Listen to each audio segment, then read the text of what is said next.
বান্দা, আল্লাহ রাব্বুল আলামিন ডাক দিয়ে বলল, ইয়া আইয়ুহাল্লাযীনা আমানু দুখুলু ফিস-সিলমি কাফা। ইয়া আইয়ুহাল্লাযীনা আমানু, হে ঈমানদারগণ, তোমরা পরিপূর্ণভাবে ইসলামের মধ্যে প্রবেশ করো।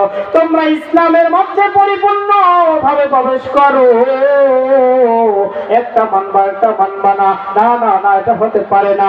তুমি 5 ওয়াক্ত নামাজ পড়বা, 5 ওয়াক্ত নামাজ, কিন্তু তুমি যাকাত দিবা না। তুমি সুদ খাবা, অন্যায় করবা, জুলুম করবা।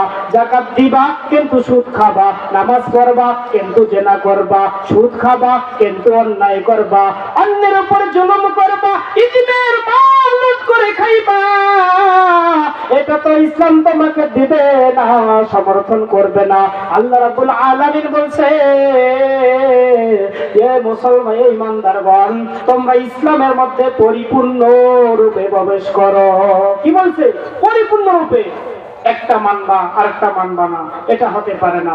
কারণ যারা প্রকৃত মুসলমান, যারা ঈমানদার দাবি করে, তারা আল্লাহ তাআলার হুকুম এবং নিষেধ যেগুলো করেছে সবগুলো মেনে চলে। কথা বলেন ঠিক কি না?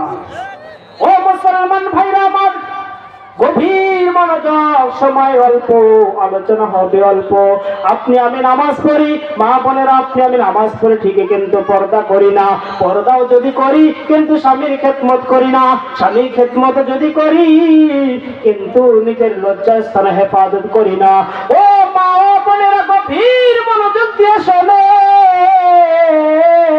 তোমার মতো কত মা, কত বোন দেখো খাস পর্দা কইরা চলে। তোমার মতো কত মা দেখো 5 ওয়াক্ত নামাজ পড়ে। তোমার মতো কত বোন দেখো পর্দা করে, আল্লাহ তাআলা রমজান মাসের ফরজ রোজাগুলো আদায় করে। তুমি কেন পারবা না? কারণ তুমি কপাল পরা মুসলমান। কথা বলেন ঠিক কি না?